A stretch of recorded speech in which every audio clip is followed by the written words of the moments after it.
அஸ்ஸலாமு அலைக்கும். Welcomes to Mehreen's kitchen. இன்னைக்கு நம்ம வீடியோல பேக்கரி ஸ்டைல்ல மைதா பிஸ்கெட் எப்படி பண்ணலாங்கிறது தான் பார்க்க போறோம். இத பிகினர்ஸ் கூட ரொம்பவே ஈஸியா பண்ணிரலாம். சரி வாங்க வீடியோக்குள்ள போய் எப்படி பண்ணலாங்கிறத பார்க்கலாம். இப்போ 1/2 கிலோ அளவுக்கு நான் மைதா எடுத்துக்கிறேன்.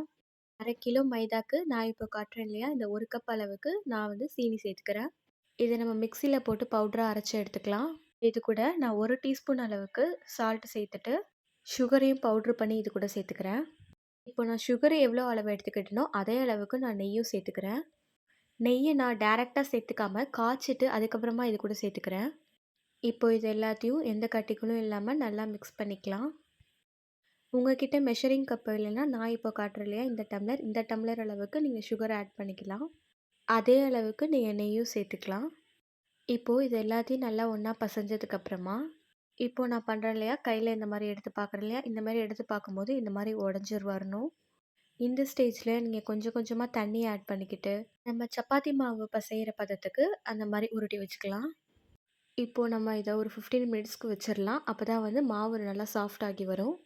இப்போ ஒரு 15 மினிட்ஸ்க்கு அப்புறம் பார்க்கலாம். பாருங்க மாவு நல்லாவே ரொம்ப சாஃப்ட்டா வந்திருக்கு. இப்போ நம்ம இத சின்ன சின்ன உருண்டைகளா எடுத்து நம்ம சப்பாத்திக்குலாம் எப்படி திரட்டுவோமோ அந்த மாரி பண்ணி எடுத்துரலாம்.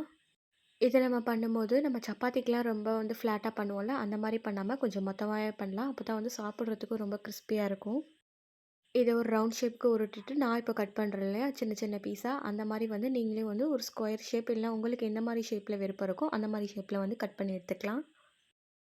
நான் வந்து இன்னைக்கு 1/2 கிலோ மைதாக்கு 1 டம்ளர் அளவுக்கு சுகர், 150 கிராம் வந்து நெய் எடுத்திருக்கேன்.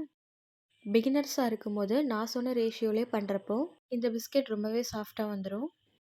ஒருவேளை நீங்க 1/2 கிலோ இல்லாம 1 கிலோ அளவுக்கு நீங்க பண்றீங்க அப்படின்னா, சுகர் ஒரு 1 1/2 கப் அளவுக்கு சேர்த்துக்கலாம். அதேபோல நெய்யும் 300 கிராம் அளவுக்கு நம்ம சேர்த்துக்கலாம். உங்க வீட்ல குட்டீஸ்லாம் இருக்காங்க அப்படின்னா வந்து, நம்ம நார்மலா வந்து ஸ்கொயர் ஷேப் கட் பண்ணாம, நம்ம டிஃப்ரெண்ட் டிஃப்ரெண்ட்டா வந்து ஷேப்ஸ்ல வந்து பண்ணி குடுத்தா, அவங்களும் ரொம்ப விரும்பி சாப்பிடுவாங்க. நான் இப்போ இதில சங்கு மாரி ஒரு மாடல் தான் பண்றேன். இதில வந்து நம்ம மாவ வந்து சின்ன சின்னதா ஸ்கொயர்க்குள்ள கட் பண்ணுவோம்ல, அந்த மாரி கட் பண்ணி வச்சுட்டு, அந்த மாவ கிராஸ்க்கு ஒரு எண்ட இன்னொரு எண்டுக்கு நம்ம வந்து ஒட்டி விட்டுட்டோம் அப்படின்னா வந்து, ரொம்பவே ஈஸியா வந்து நம்ம ஒரு சங்கு மாரி நம்ம வந்து பண்ணிடலாம். இப்போ நான் பேலன்ஸ் இருக்க மாவையும் நல்லா வந்து அந்த மாரி சின்ன சின்னதா கட் பண்ணி எடுத்துக்கிறேன்.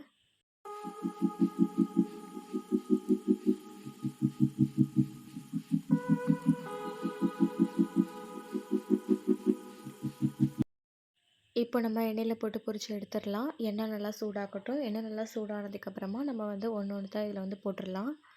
இது எல்லாத்தையும் நம்ம எண்ணெயில சேர்க்கும்போது நல்லா ஒண்ணோட ஒண்ணு எல்லாத்தையும் ஒட்டியிருந்தாலும் வந்து பரவாயில்ல. இது நம்ம வந்து வெந்து வந்ததுக்கப்புறமா இது எல்லாமே ஒண்ணு ஒண்ணா தனியா பிரிஞ்சு வந்துரும்.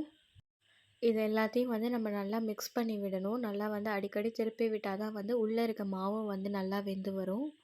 இல்ல அப்டின்னா வந்து ஒரு சைடு மட்டும் வெந்திருக்கும். ஒரு சைடு வந்து வெந்திருக்காது. அதனால வந்து நல்லாவும் இருக்காது சாப்பிடுறதுக்கு. அவ்வளோதான் ஃப்ரெண்ட்ஸ். ரொம்பவே சிம்பிளா பேக்கரி ஸ்டைல்ல மைதா பிஸ்கெட் 3 இன்கிரீடியன்ட்ஸ் வச்சு பண்ணியாச்சு. இத நம்ம 15 டேஸ் வரைக்கும் ஸ்டோர் பண்ணி வச்சு சாப்பிடலாம். நீங்களும் ஒன் டைம் வீட்ல ட்ரை பண்ணி பார்த்துட்டு எப்படி இருக்குன்னு சொல்லிட்டு கமெண்ட்